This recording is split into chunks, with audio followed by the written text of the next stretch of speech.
So next fall, I will be a Gonzaga Bulldog. Subscribe to the podcast. Leave us 5 stars on that. If you leave 4 words to put money, you are a hater. I'm here with my co-partner, Sean 5K. Sean 5K and my boy Rios. Please talk to him. What it do, man? And we definitely here, man. You know, we hitting you guys over the head top on that 2021, content flood, bring you guys all things NBA draft, bring you all things NFL draft. Yeah. Today, we in the NFL, we in the NBA draft bag, and we definitely wanted to break down 2021 number one overall recruiting prospect, Chet Holmgren, who, it wasn't really a secret, but today he did actually commit to the University of Gonzaga. Zaga Zile, shout out to the Zag, shout out to Mark Hughes. And they have a nice little program going on over there, so we definitely want to talk about all what's going on with Chet Holmgren. But we also have my bro Rios on the pod with us today. Rios, what it do?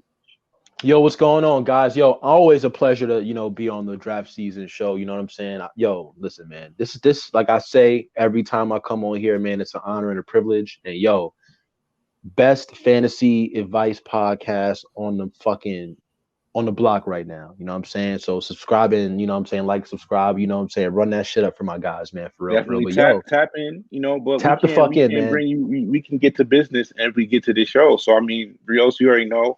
If you're not following my homie Rios on Twitter, one of the best follows, you definitely should be checking him out. And if you don't know about his past stuff that he's done with Overtime, but he's very connected in that whole world. So he had to be on the show with us to talk about Chet. Chet is definitely he was one of the first people to bring the name Chet up to me and talk about his unicorn capabilities, I guess, to start. But Rios, I guess we'll start with you about Chet Holmgren. Just commit to Gonzaga. What's your view on Chet? What do you see? What does he bring to the table? And what do you think are the most important aspects for his development going forward? And we'll run this tape as well. But go ahead, bro. Well, I mean, I had an honor and privilege to see Chet Holmgren play last year before when things were open and stuff, and I was really amazed at his game. I just love the fact that he plays so unorthodox. We're used to back to the basket big men and stuff like that. And he's kind of like the new age big to where he'll face you up. You know what I'm saying? He can shoot a three. He can, he's pretty much what the modern NBA needs in terms of the big man. And he fits that profile. So to me, last year, like I said, I'm on record for saying, I thought he was the number one player in high school basketball, regardless of class. I said that last year between him and Cade Cunningham. I said it was between those two guys. And, I think that, Chet, I think the sky is the limit for Chet. I mean, his body, that's the only issue with me is his body. But in terms of his playmaking ability, his ability to shoot the jumper, his ability to, get his teammates involved and his ability to run the floor block to block if you need him to, I think it's special. It's one of a kind. And, I think with Gonzaga, with him and Mark Few, the way Mark Few utilizes bigs in terms of modern day bigs is very important because he lets the bigs kind of, shoot threes. He lets them, play freely. So I'm interested to see how Mark Few utilizes Chet Holmgren next season. So it's something to be, we have to, pay attention for, especially in the NBA draft realm because, he's going to be maybe a top 5 pick. You know what I'm saying? So his development at Gonzaga is very important for all NBA draft scouts, including us as well. So let's break down some film, man. Yeah, so even taking a look right here, we could pull up, and this is a part of the allure and the appeal of Chet Holmgren. If we're talking about a 7'1" frame, who I would put question marks at the weight right now because nobody really knows what the hell he weighs right now. But it could be anywhere in the vicinity from 170 to 190, I guess, depending on who you're asking. It'll be interesting to see what the actual, when he reports for college, what the actual media guy puts him at. But yeah, Chet he's ridiculously long on defense. And this Sierra Canyon game, we could talk about the studs that were in this game, the 2019 game, pre-pandemic. So we talk about a lot of talent on the floor in this game. We're talking about Jalen Suggs. We're talking about B.J. Boston. We're talking about Amari Bailey. Who else was on that team? Reals? I know Bronny James and Bronny was on that team. Also, Hersey Miller, his masterpiece kids were on the team too, and his kids are also high level D1, high major D1 recruits as well. So I mean that game was very star studded. So that was one of the best high school games that I've seen within the last 5 years. Definitely with the amount of star talent that was on that field. I mean, it was on the court. But Chet really stood out to me for just how dominant of his defensive presence in the game was. And, I think a lot of people talk about, you're going to see him make live dribble reads out of the pick and roll. He can pass. For someone who's 7'1", he has a really good dribble, and he's able to get low, which is not something that you really see from somebody that size. And we'll see what position he ends up playing in the 5, but he's very versatile skill-wise. However, if you see like on plays like this, he has the IQ, the timing, the anticipation, and really good interior rim protection skills that you love to see as a young kid, as a high schooler. So that's a huge proponent of why the sky's the limit for somebody like Chet. He also, I feel like one of the other things that just a nitpicky, as you have to do when we're talking about scouting. A lot of times you can see him get pushed around on the board, which is something that I guess if we want to talk about somebody, an NBA comparison of somebody who gets pushed around on the board still to this day, somebody like Kristaps Porzingis, who it might be a little bit of a hot topic subject talking about him, but it's a similar body frame. So when you really talk about how he's going to translate and how he will fill out, it's going to be interesting. So I think Raz, we could get your opinion on this for Chet, but what do you think are some of the more important question marks for Chet as he comes into college next year, if he plays in college, which I suppose he will, but if he wants to go the G League route, wouldn't really blame him. So what are your takes on Chet currently, Raz? I mean, I like him. Everybody sees the potential and the talent and skill that he has at that size.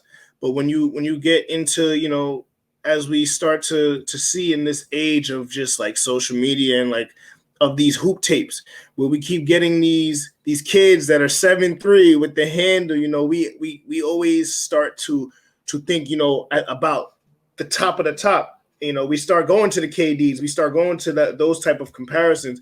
And I think, we just have to see how he handles more of the competition on the next level. Weight's going to be an issue. Durability is going to be an issue. But like the skill set and everything is all there. I just want to see how he starts to handle better competition and starts to make better decisions and just, process the game that's going to be more physical and just faster on the next level. So and let's go ahead, Rio. Yeah, I agree with Raz too. I mean, I think last year, well, pre-pandemic, Minnehaha played a national schedule, so it was interesting to see Chet against some of the best bigs in the country. And I remember watching the game. They played Mator Maker School. They played Hillcrest Prep, and he was easily the best player on the floor in terms of defensive presence. I mean, because that and also too, Hillcrest Prep is very star-studded too. They had Dalen Terry, they had Mator Maker, they also had Michael Foster, and Michael Foster, who's also a 5-star recruit, and he was the best player on the floor. So I mean, like him playing the national schedule, I think last year, I think that also helped his game too, because he was able to see, all right, like he was getting pushed around enough in like his in his AAU season. So like I feel like when he did the whole national schedule thing for Minnehaha, like his frame got bigger and stuff like that in terms of like his weight during the season.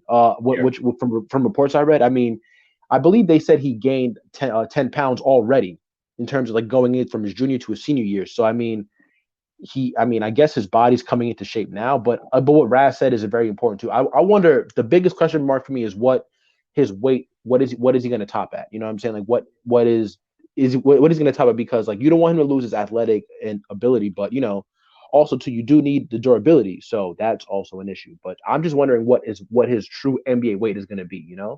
Yeah, and it's a great question. And a couple of these plays from this game against IMG, which is some of his more recent game film that he's put, and it's a pretty interesting conversation when we talk about these. It's these plus 7 foot guys who are starting to have much more guard capabilities and guard skill sets. There's other guys we can talk about. Bol is one who sticks out. Another one on the Thunder right now, Lexi Pokusevski, is another one of these guys who's just framed like a twig. But I think a positive for Chet, if he was coming into the game even 5-10 years ago, it would be interesting to see he's going to be used differently way now than he would have in the past. So you see somebody like it to his benefit, the NBA is becoming much more of a skill-based game. So when you see this, and it's just like we talk about guys like, and shout out to a friend of my show, my guy Mikhail. We had this conversation about Chet, and he brought up Bol as the cautionary tale about Chet as he goes up against better competition, stronger guys, more active people on defense, and people who can match his overall skill and length. What's going to happen at that next level? Now, personally, the more I think about it, Chet is pretty damn skilled himself, and he shows some, whether it's coming down screens, it's a pin down right here. So you see this type of movements. Even somebody like Bobo's not doing all this. Absolutely not. And I like Bobo, and I was hired on him coming out. So I still want to see him have some success. Even with Bobo, his defensive motor is a huge reason. And motor about, I think Chet has a way better motor than somebody like a Bobo. He's way more active. He moves his feet better. He's better in tight circumstances. I think he's going to be a drop big at the next level. I don't really, I think we can get a little galaxy brain when we talk about him as a possible switch defender. I'm going to say slow down for all that. Let's not get ahead of ourselves on that. And Raz, like you talked about it, that next level competition for him in college will tell us a lot about how he's going to react to more power. But yeah, Chet is pretty damn good, and I think another thing he does great, and shout out to the Roy Hibbert School of Verticality. Verticality. Yeah,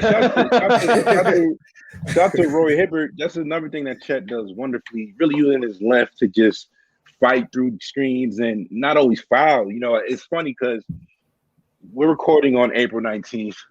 Yesterday in the NBA, it was Blazers against Hornets, and I'm watching this game.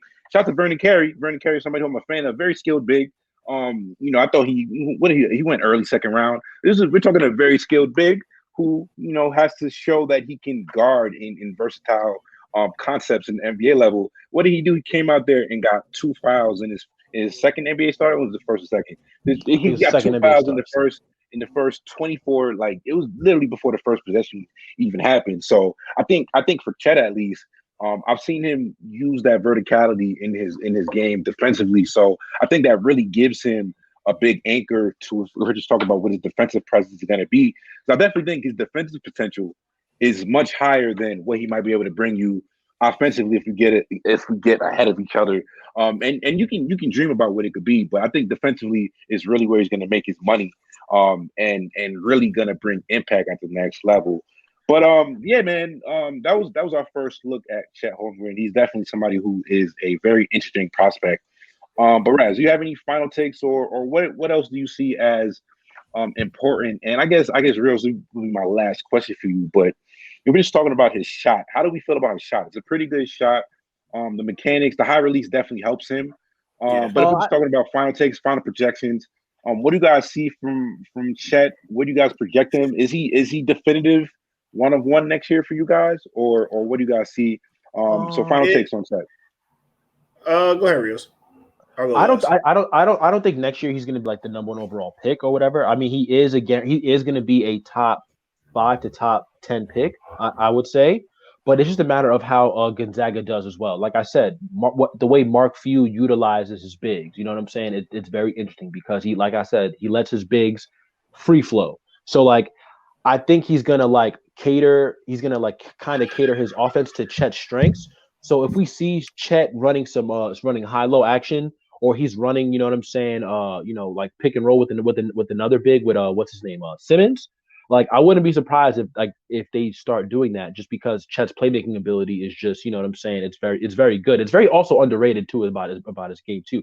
Chet can make the second or third read off the pick and roll. So like he has that ability. But in terms of like his jump shot, I think his shot is going to be fine. I just think that maybe from the 3-point line he'll struggle in the NBA, just because the closeouts are very quicker in the NBA than they are in college. So I think once he gets to the NBA, they're going to reform his jumper and stuff like that. And once he gets stronger, he'll be able to extend his range even more. So I think, but the mechanics are there. Like, he has the follow through, he has everything. So it's just a matter of him getting stronger to where he could expand his range. And you can run the pick and pop, or you can run the, you know what I'm saying, the high low action with him further in the basketball court. So, but defensively, what you said, Sean, is right on the money. You know what I'm saying? His ability to switch on guards, his ability to, you know what I'm saying, hedge and recover, it's second to none. So, I'm very excited to see Chet Holmgren next season. That's for sure. Yeah, I mean, I don't know about the one being the number one pick. I mean, we got to see who else decides to come out, reclassify all of that. Like, everything is moving parts right now. But I will say Chet, like, the sky's the limit for him. I want to see a little bit more playmaking from him. I know that's ridiculous to say for somebody that's 7'2" or whatever he is, but I just want to see it's how it's an important question because the highlight film of Chet looks really good when we see these live dribble passes, but he has to do that when he's getting dug in by actual, NBA athletes and guys who, when you have a strength, deficiency, guys who could just rip you once they get your arm into your dribbling angle and everything. So it's an important question, not to cut you off, Brad. Yeah, no, you're good. I mean, I just want to see how he. Because when you're that good, you're gonna see a double, right? Like I want to see how he passes out a double. How is he able to play off of that? Not even that he has to be. I'm not saying he has to be a point guard. I just need to see can you make the right pass out of double team when you are now the focus of a high level defense. Like the doubles in high school are doubles in high school. He's 7, whatever. He can see over it. It doesn't matter for him. But I'm talking about when you're seeing talent that is up there with you, that's also bringing that, and there's game plans literally put by professional coaches to hamper you. I want to see that. But I mean, the draft season podcast will have a closer look at Chet Holmgren coming in the next couple weeks. So we will hopefully be back with another breakdown, maybe another analysis on him with the same squad, and we can go from there.